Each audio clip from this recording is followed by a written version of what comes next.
O ar em nossa sala de estar, um espaço que eu mesmo havia pintado em um tom suave de azul para acalmar os nervos dela, de repente pareceu rarefeito, difícil de puxar para os pulmões. Beatriz estava de pé perto da janela. O corpo dela era uma silhueta contra a luz poente de São Paulo, mas não havia nada de suave em sua postura. Seus braços estavam cruzados, uma barreira que eu não conseguia mais transpor, e seu queixo estava erguido em um ângulo que eu aprendi a reconhecer como o prelúdio de uma crueldade deliberada. "Eu não posso mais fazer isso, Arthur", ela disse. A voz dela era fria e polida como o mármore que ela tanto cobiçava para a cozinha dos nossos sonhos, um sonho que, agora eu percebia, era exclusivamente dela. "Eu preciso de mais. Eu mereço mais." Eu permaneci sentado no sofá, o mesmo sofá onde havíamos assistido a incontáveis filmes, onde eu a segurei quando ela teve uma gripe forte há 2 anos. As palavras dela não foram um choque, não de verdade. O choque é algo agudo e rápido. Isso era uma dor lenta, uma pressão que vinha se acumulando no meu peito há meses, talvez anos. Eu apenas não queria dar um nome a ela. "Mais do que, Bia?" perguntei, minha voz soando distante aos meus próprios ouvidos. Eu pensei que tínhamos tudo o que precisávamos. Ela finalmente se virou para mim, e a luz capturou o brilho impaciente em seus olhos. Eram os mesmos olhos que um dia me olharam com uma adoração que eu teria movido montanhas para merecer. Agora, eles me avaliavam como uma peça de mobília antiga que já não combinava com a nova decoração. "Precisávamos? Arthur, olhe para nós, olhe para você", ela disse, e gesticulou vagamente para mim, para minha camisa simples, para minhas mãos calejadas de consertar coisas pela casa, para a vida confortável, mas sem ostentação, que eu havia lhe proporcionado. "Você é um bom homem, você é estável, mas você é insignificante." A palavra pairou entre nós, feia e definitiva. Insignificante. Não era uma crítica, era uma demissão. Uma demissão da vida dela, do coração dela, do futuro que eu ingenuamente ainda acreditava que compartilhávamos. Ela não gritou. Foi pior. Ela a pronunciou com a calma de um fato incontestável, como dizer que o céu é azul ou que a água é molhada.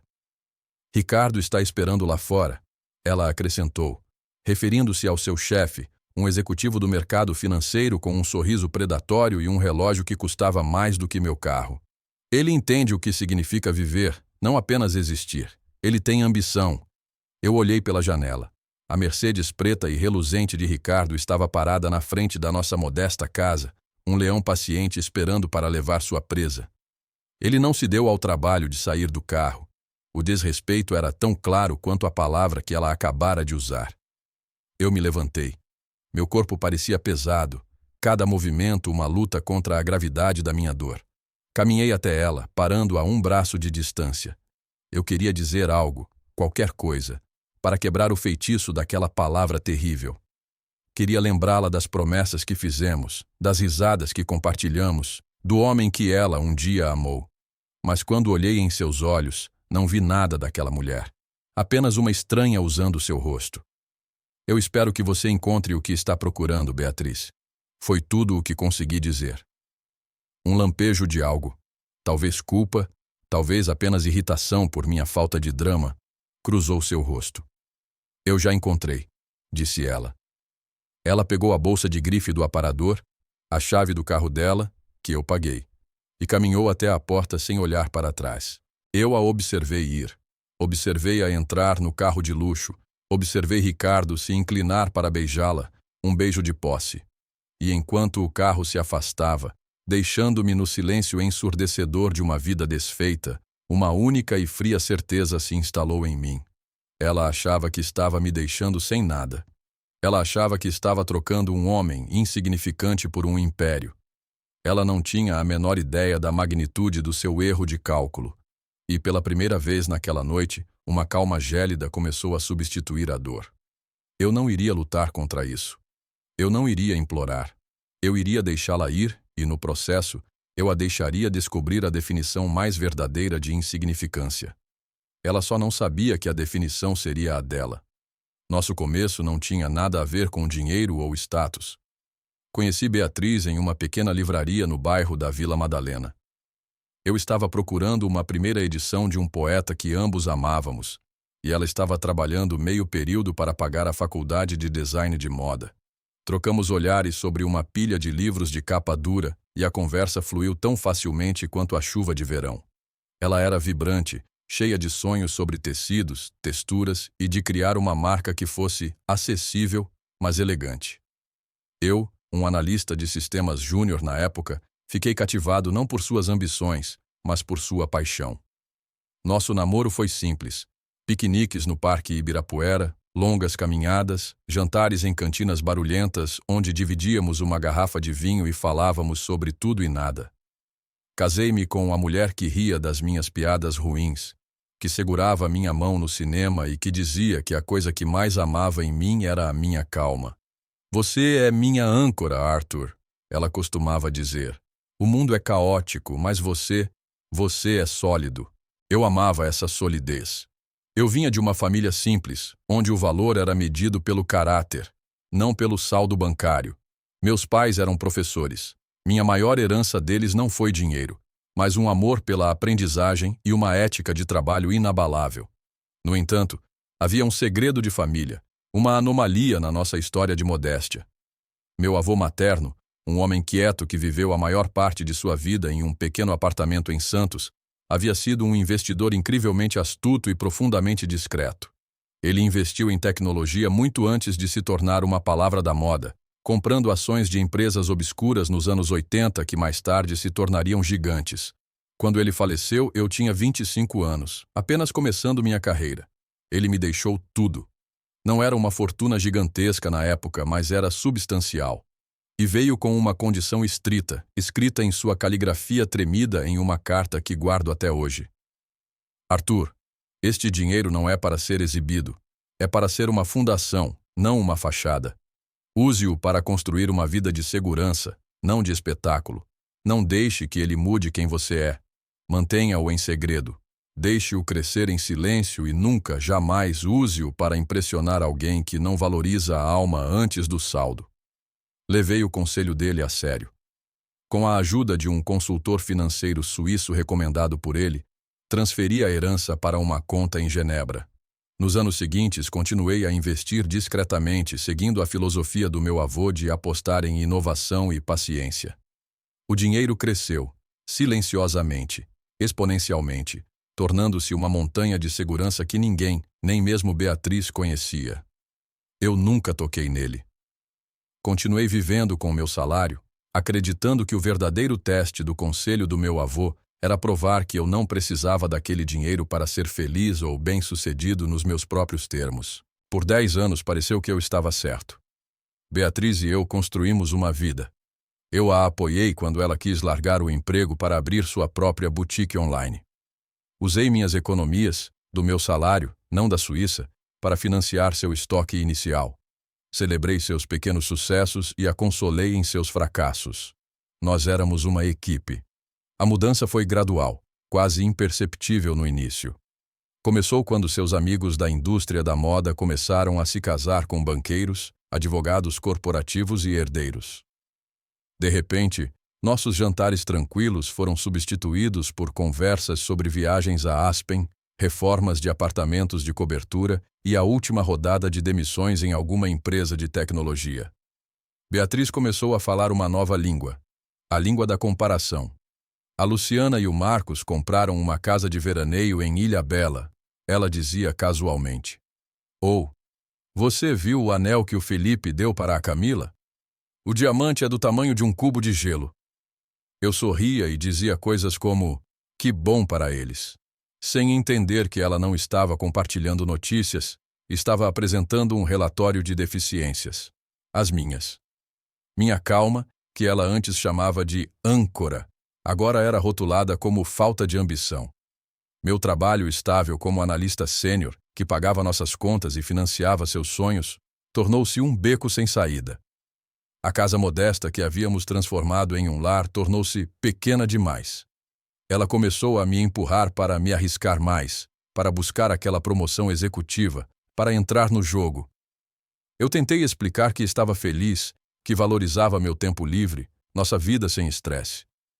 Felicidade não paga as contas de um cartão de crédito de luxo, Arthur. Ela retrucou uma vez, e o veneno em sua voz me chocou. Foi quando ela conheceu Ricardo em um evento de networking. Ele era tudo o que eu não era: chamativo, agressivo, obcecado por símbolos de status. Ele a elogiou, disse que ela tinha potencial de grife e que estava sendo retida por uma mentalidade de cidade pequena.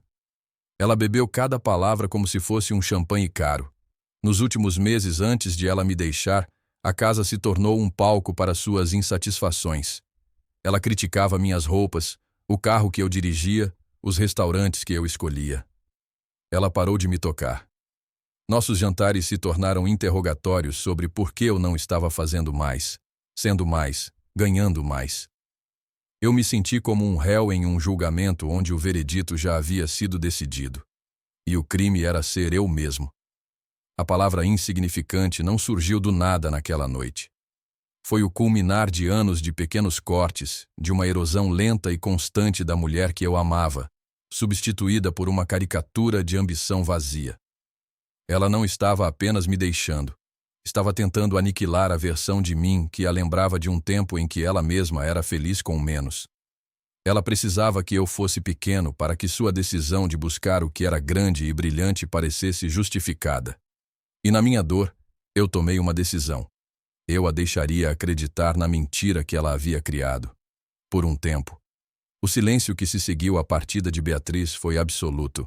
A casa, que antes zumbia com a energia de seus projetos e o som de suas ligações, agora parecia uma concha vazia. Nos primeiros dias, eu vaguei pelos cômodos, tocando os objetos que ela deixou para trás. Um livro que ela estava lendo pela metade, um lenço esquecido, a caneca de café que eu lhe dei em nosso 3º aniversário. Cada item era um pequeno fantasma. A humilhação era uma companheira constante. A palavra insignificante ecoava em minha mente, tentando fincar raízes. Eu me pegava questionando minhas escolhas, minha carreira, meu valor. Foi exatamente o que ela queria. Mas então, a lembrança do meu avô e sua carta voltavam à minha mente. Este dinheiro não é para ser exibido. É para ser uma fundação, não uma fachada. Beatriz tinha julgado a fachada e a considerou insuficiente. Ela nunca se deu ao trabalho de olhar para a fundação. E nesse pensamento encontrei meu ponto de apoio. A dor deu lugar a uma clareza fria. Isso não era um fim, era uma prova. Uma prova da sabedoria do meu avô. Uma semana depois, ela me ligou. Sua voz era prática, desprovida de emoção. Arthur, precisamos discutir a divisão dos bens. Contratei um advogado. Ele entrará em contato com o seu. Seria melhor se fôssemos rápidos e civilizados. Claro, Beatriz, respondi, minha voz calma. O que você considera uma divisão justa? Houve uma pausa. Bem, a casa está no seu nome, mas eu investi muito nela, emocionalmente e com meu trabalho. E a boutique, eu preciso de capital para expandir. Eu acho que mereço 70% de tudo, pelo tempo que perdi. Pelo tempo que perdeu. A audácia me deixou momentaneamente sem fôlego. Eu financiei o início de seu negócio. Eu paguei a maior parte da hipoteca, mas eu não discuti. Envie os papéis, Bia. Meu advogado irá analisá-los. Eu não tinha advogado. No dia seguinte, não liguei para um escritório de advocacia de família local. Voei para Genebra. Encontrei-me com o Sr. Dubois, o mesmo homem de cabelos grisalhos que administrava a conta do meu avô. Sentamos em seu escritório silencioso e impecável, com vista para o lago. Expliquei a situação. Ele ouviu, impassível, seus dedos entrelaçados sobre a mesa de mogno polido. Quando terminei, ele simplesmente disse: seu avô era um homem sábio. Ele previu que o mundo valorizaria as coisas erradas. O que você deseja fazer, Monsieur Arthur? Por enquanto, nada, eu disse. Quero que você me ajude a criar uma nova estrutura, uma holding, uma fundação filantrópica. E quero contratar a melhor equipe jurídica internacional que o dinheiro pode comprar. Mas eles não devem me contatar diretamente. A comunicação será feita através de você. Ninguém deve saber meu nome. Passei 3 dias em Genebra, trabalhando com equipes de advogados e financistas. Eles operavam com uma discrição que era uma forma de arte. Criamos a Fundação Alvorada, uma organização dedicada a financiar startups de tecnologia sustentável e programas de educação artística para jovens carentes, as duas paixões do meu avô. Eu era o único benfeitor, meu nome enterrado sob camadas de sigilo corporativo. Enquanto isso, de volta a São Paulo, Beatriz e Ricardo não perdiam tempo em exibir sua nova vida.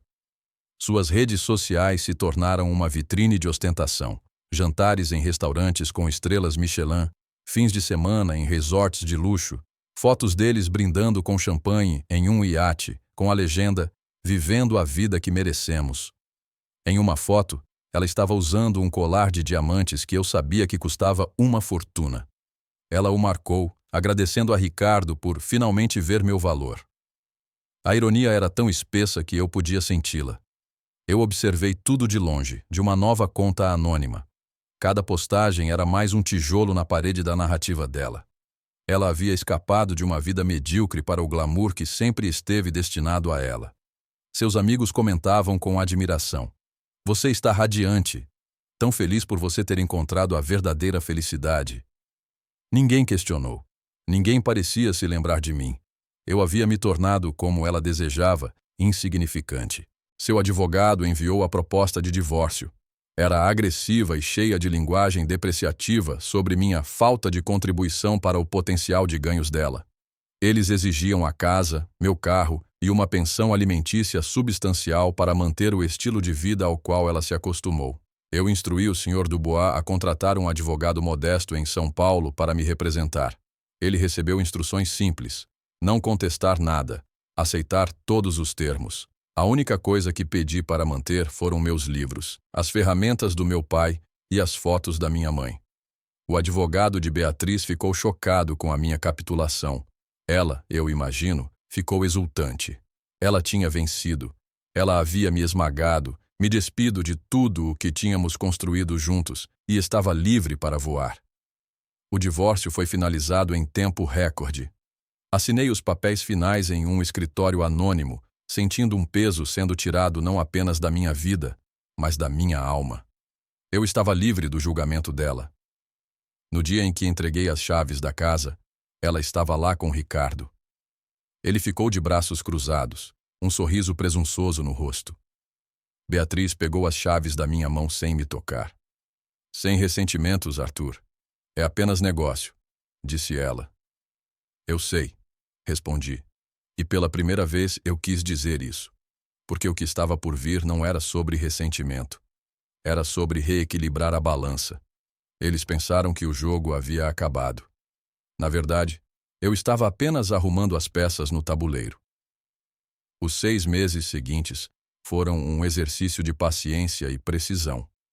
Enquanto Beatriz estava ocupada reformando a casa que um dia foi nossa, transformando meu antigo escritório em um closet para seus sapatos, eu estava em movimento. Sob o pretexto de um trabalho de consultoria freelance, viajei silenciosamente entre São Paulo, Zurique e Nova York. A Fundação Alvorada começou a operar.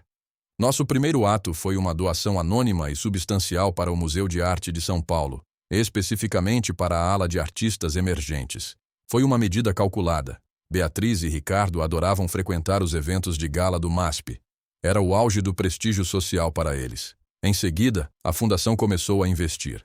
Identificamos uma empresa de tecnologia limpa em dificuldades chamada Terra Nova, uma startup brilhante com uma tecnologia patenteada promissora, mas com má gestão financeira. Acontece que a Terra Nova era uma concorrente direta de uma das principais empresas do portfólio de investimentos de Ricardo. Ele a havia descartado publicamente como uma causa perdida.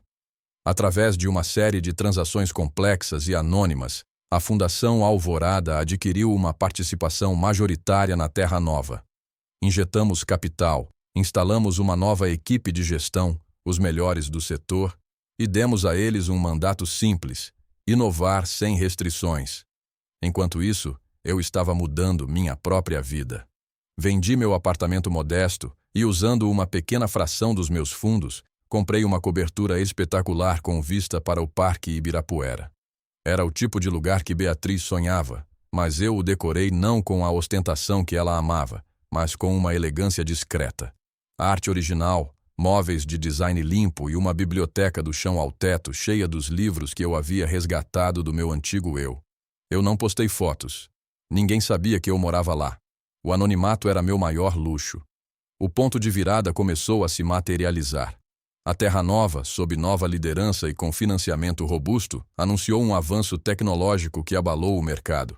Suas ações dispararam. A empresa de Ricardo, cuja tecnologia agora parecia obsoleta, começou a sofrer. Seus investidores ficaram nervosos. Beatriz, alheia a tudo isso, estava no auge de sua glória social. Ela conseguiu um lugar no comitê de planejamento do baile de gala anual do MASP, o evento mais exclusivo da cidade. Era a sua coroação, a prova de que ela havia chegado. As semanas que antecederam o evento foram um frenesi de postagens em redes sociais.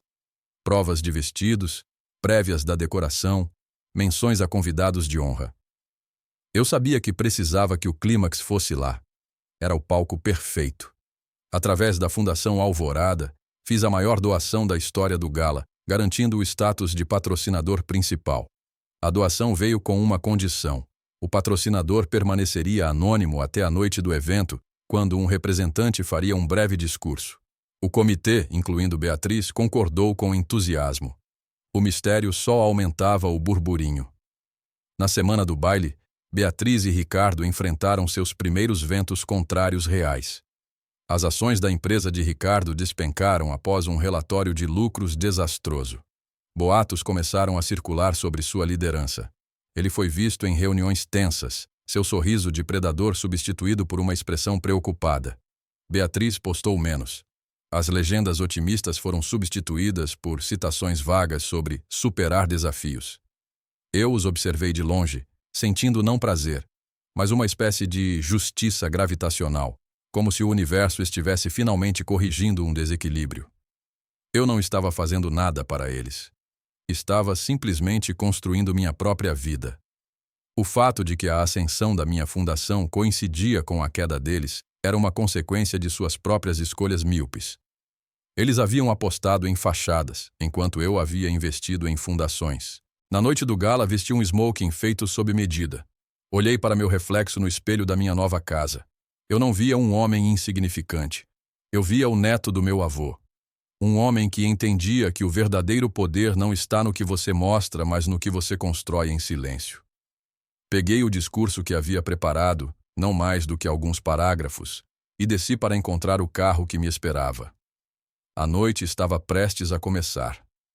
O salão do MASP estava deslumbrante, um mar de seda, diamantes e ambição. Candelabros de cristal lançavam um brilho dourado sobre a elite de São Paulo, que circulava com taças de champanhe na mão, trocando gentilezas calculadas. Eu entrei discretamente, mantendo-me nas bordas da multidão, um observador anônimo. Por um tempo, ninguém me notou. Eu era apenas mais um rosto em um smoking. Encontrei-os perto da grande escadaria. Beatriz estava magnífica em um vestido vermelho que gritava por atenção.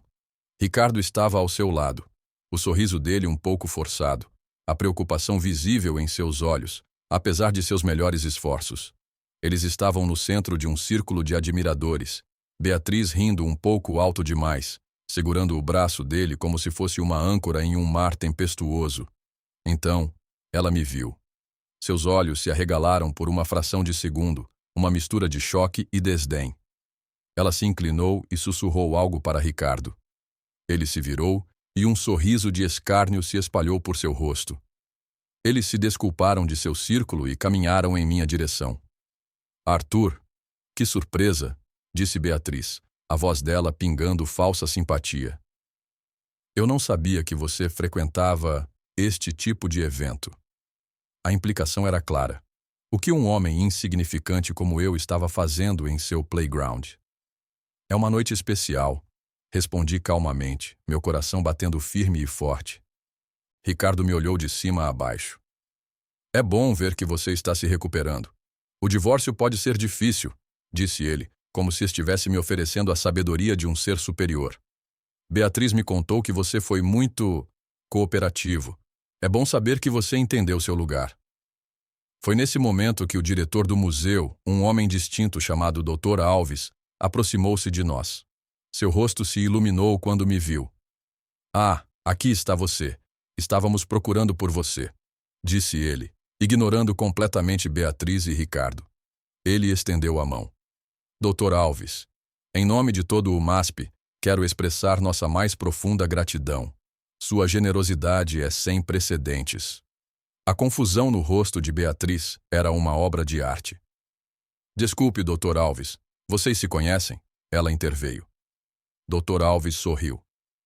Conhecemos? Senhoras e senhores, ele disse, a voz dele se elevando ligeiramente para atrair a atenção das pessoas próximas. Gostaria de apresentar o representante e fundador da Fundação Alvorada, o benfeitor anônimo por trás da doação recorde desta noite. Este é o Sr. Arthur. Um silêncio caiu sobre nosso pequeno grupo. O sorriso de Ricardo congelou e depois desmoronou. O rosto de Beatriz passou por uma sucessão de emoções: confusão, descrença e, finalmente, o horror lento e crescente da compreensão. Era como assistir a um prédio desmoronar em câmera lenta. Fundação Alvorada? Ela gaguejou. A voz dela um sussurro rouco. Sim, eu disse olhando diretamente para ela pela primeira vez, deixando-a ver a calma em meus olhos. Decidi investir em coisas de valor duradouro, arte, inovação, coisas que crescem com o tempo em vez de desaparecerem com a próxima tendência. Ricardo deu um passo à frente, o rosto pálido. A Alvorada. Eles são os que compraram a Terra Nova. Nós não compramos, Ricardo. Nós a resgatamos, corrigi gentilmente. Vimos potencial onde outros viram apenas fracasso. Acontece que foi um investimento muito significativo. Usei a palavra dela de propósito e vi pelo estremecimento dela que o golpe aterrissou com a precisão de um cirurgião. As pessoas ao nosso redor agora estavam sussurrando, conectando os pontos. O misterioso financiador da Terra Nova, o benfeitor anônimo do museu, o ex-marido insignificante de Beatriz, eram todos a mesma pessoa. O Dr. Alves, alheio ao drama pessoal, tocou meu braço. Sr. Arthur, está quase na hora do seu discurso. Eu me virei para Beatriz. Seu rosto estava pálido, a maquiagem perfeita agora parecendo uma máscara frágil. Você estava certa, Beatriz. Eu disse em voz baixa, para que apenas ela pudesse ouvir. Eu era insignificante para você. E sou grato por isso. Sua avaliação me deu a liberdade de me tornar significativo para mim mesmo. Eu a deixei lá, ao lado de um homem cuja carreira estava em ruínas, no meio do evento que deveria ter sido sua coroação. Enquanto eu subia ao palco, eu a vi de relance. Ela estava olhando para mim, não com raiva, mas com o vazio absoluto de alguém que acabou de perceber que trocou um diamante por um pedaço de vidro e que a culpa era inteiramente dela. Meu discurso foi breve. Falei sobre a visão do meu avô, sobre investir em potencial humano e criatividade. Não mencionei meu passado. Não precisei. Ao final, quando os aplausos ecoaram pelo salão, olhei para a multidão e vi rostos me olhando com um novo respeito. Mas o único olhar que procurei, o de Beatriz, não estava mais lá. Ela e Ricardo haviam desaparecido, esgueirando-se para a noite, deixando para trás apenas o eco de sua própria e espetacular implosão. Após o gala, o desfecho foi rápido e silencioso, exatamente como eu havia planejado. A história se espalhou como fogo pela comunidade empresarial e social de São Paulo. Não a história de uma vingança, mas de uma ascensão. Jornais de negócios escreveram perfis sobre a misteriosa Fundação Alvorada e seu fundador recluso, elogiando nossa estratégia de investimento visionária com a Terra Nova. Meu nome foi mantido fora da maioria das reportagens, mas as pessoas certas sabiam, e isso era tudo o que importava. A empresa de Ricardo entrou em colapso. A perda de confiança dos investidores, combinada com a ascensão meteórica da Terra Nova, foi um golpe fatal. Ele foi forçado a vender seus ativos por uma fração de seu valor e desapareceu da cena pública, sua reputação em frangalhos. Beatriz não se saiu melhor. O conto de fadas que ela transmitiu nas redes sociais tornou-se uma piada. A história de como ela descartou o marido insignificante, que se revelou um filantropo bilionário, tornou-se uma lenda urbana nos círculos que ela tanto se esforçou para entrar. Ela foi ridicularizada não por sua ambição, mas por sua falta de visão. Ela tentou manter a boutique, mas sem o fluxo de caixa de Ricardo e com sua credibilidade social destruída, o negócio faliu em menos de um ano. Cerca de um ano depois, ela me ligou. Eu estava no meu escritório em casa, revisando propostas para a próxima rodada de financiamento da fundação. O número dela apareceu na tela e hesitei antes de atender. Alô? Eu disse. Arthur, sou eu, Beatriz. Sua voz estava diferente. O tom arrogante havia sumido, substituído por uma fragilidade cansada. Eu só queria me desculpar. Eu fui uma tola. Eu não sabia. Você sabia exatamente quem eu era, Bia, respondi sem raiva, apenas com a clareza da distância. Você simplesmente não gostou do que viu. Você não tem que se desculpar por isso, mas você também não pode desfazer. Eu sei, ela sussurrou, e eu pude ouvi-la chorando. Eu perdi tudo. Ricardo se foi. A loja, tudo. Eu cometi um erro terrível. Houve um longo silêncio.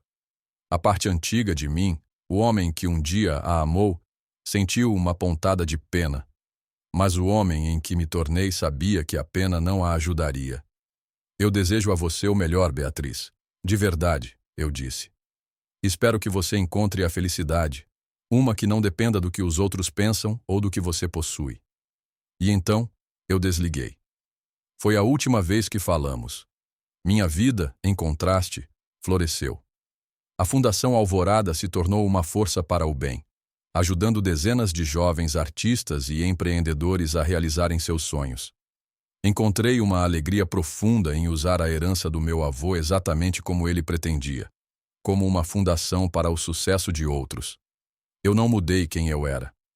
Continuei a viver de forma relativamente simples, valorizando minhas amizades, meus livros e minha paz de espírito acima de tudo. No entanto, eu não me escondia mais. Viajei, conheci pessoas novas e fascinantes e, eventualmente, conheci alguém. O nome dela é Clara, uma curadora de arte que conheci através do meu trabalho com o MASP. Ela é inteligente, gentil e ri das mesmas coisas que eu. Ela sabe de toda a minha história e me ama não apesar dela, mas talvez, em parte, por causa dela. Ela ama a minha solidez. Às vezes, quando estamos sentados na varanda da minha cobertura, olhando as luzes da cidade cintilando abaixo, penso em Beatriz e na palavra que ela usou para me definir. Insignificante. Ela pensou que era um veredito, mas na verdade foi um presente. Foi a palavra que me libertou da necessidade de sua aprovação, que me forçou a buscar meu próprio valor em meus próprios termos. Ela me tirou tudo o que eu achava que queria e, no processo, me deu tudo o que eu realmente precisava. A verdadeira riqueza, como meu avô sabia, não está no que você acumula, mas no que você constrói. E eu finalmente construí uma vida que era, em todos os sentidos da palavra, verdadeiramente significativa.